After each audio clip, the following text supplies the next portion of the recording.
10 दिन के अंदर आपको क्या लगा कि पार्टी में सबसे बड़ी समस्या क्या है? नेता, कार्यकर्ता या इनडिसिप्लिन? अभी समस्या ऐसी है कि इतना सब बढ़ने के बाद थोड़े बहुत कमियां रहती है। अगर वो कमियां हैं तो उसको भी हम कम करेंगे।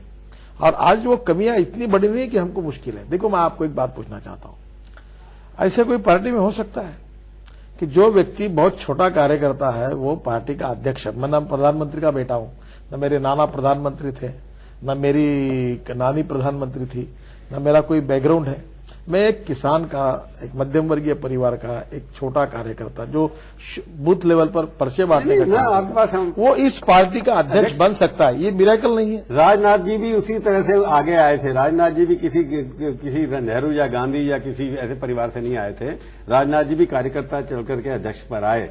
मैंने सवाल आपसे पूछा, 10 दिन के अंदर आपको लगा कि आपकी पार्टी जो है उसकी सबसे बड़ी समस्या क्या है? इनडिसिप्लिन है, नेता हैं, या कार्यकर्ता नीचे से छोड़ के भाग गए? देखिए, पार्टी को आज आवश्यकता है सबसे बड़ी कि हमने पार्टी को एक विशिष्ट कार्यक्रमों के तरफ उसका ओरिएंटेशन करना चाहिए। जैसे मैंने पहली बात कही कि हम विकास अभिमुख बने, पॉलिटिक्स फॉर डेवलपमेंट करें। दूसरी बात, पार्टी में डिसिप्लिन जो है वो और मजबूत बनानी चाहिए।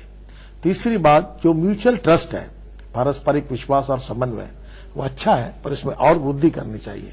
और इन बातों को अगर ठीक से विकसित किया जाएगा तो एक टीम के रूप में हम सब लोग मिलकर काम करेंगे तो हम मिरेकल कर सकते हैं, बहुत बड़ा काम कर सकते हैं। टीम को बनाने की तो अध्यक्ष की जरूरत पड़ती है ना। टीम को लेकर आपने कहा जैसे पारस्परिक विश्वास होना चाहिए।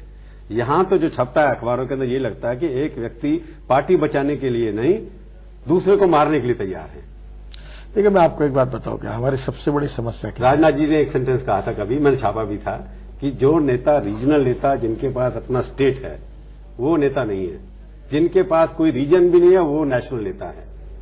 यह आपकी पार्टी की स्थिति राजनाथ जी ने एक इंटरव्यू में कही थी मेरे को। देखिए, वो राजनाथ जी का इंटरव्यू क्या है मुझे मालूम नहीं, मैंने उसको पढ़ा नहीं है। पर एक बात मैं आपको बताता हूं, पार्टी में आज जरूरी है हमने सबने मिलकर काम करना। और दूसरी बड़ी बात आवश्यकता है कि मीडिया में कम बोलना और नहीं बोलना। ऑफ द रिकॉर्ड भी नहीं बोलना। ऑफ द रिकॉर्ड नहीं बोलना ना, ऑफ द रिकॉर्ड बीमारी खत्म करेंगे आप। ये बिल्कुल खत्म करेंगे। ये मीडिया के साथ, ये जो हमारे यहाँ कोई भी बात होती है और सब मीडिया में चर्चा होती है, तो कांग्रेस पार्टी की क्यों नहीं होती? तो अगर मैं कहूं कि नितिन गडकरी सबसे प्रायोरिटी एक है कि ऑफ द रिकॉर्ड पार्टी के अंदर जो होता है वो बंद होना चाहिए। देखिए, मैं 3 प्रायोरिटी रखूंगा। पहली बात, पार्टी की डिसिप्लिन और मजबूत हो, म्यूचुअल ट्रस्ट में वृद्धि हो, और ये मीडिया को डील करते समय ऑफ द रिकॉर्ड और ऑन द रिकॉर्ड इसमें हम कम बोले या ना बोले। बिल्कुल बैन लगाएंगे इसके ऊपर।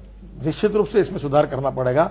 अदरवाइज यहाँ कोई भी निर्णय होता है तो सब बाहर ही जाता है, पहले चला जाता है। तो ये चर्चा होती रहेगी तो वो पार्टी को कमजोर करती है। तो पार्टी को मतलब ऑफ द रिकॉर्ड ब्रीफिंग करके भी पार्टी के कई नेताओं ने कमजोर किया पार्टी को ना। देखो, किसने क्या किया मुझे नाम नहीं ले रहा, आपको भी पर मेरी चिंता यह है कि मैं सभी को ये कहूंगा कि हम मिलकर एक चिंता करें कि देखिए, कोई केस है, हम क्या देखते हैं, what is the strength of the case and what is the weakness of the case.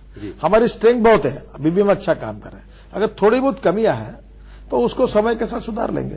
और निश्चित तो आपने एक बात तीनों चीजें स्पष्ट कर ली, पर मेरे को लगता है कि इन कार्यकर्ताओं को कार्डर बेस्ड पार्टी आपने कहा, उसके सामने ये भी है कि आज पार्टी की विचारधारा क्या है, नारा क्या है, ये भी कंफ्यूजन चल रहा है पार्टी के अंदर।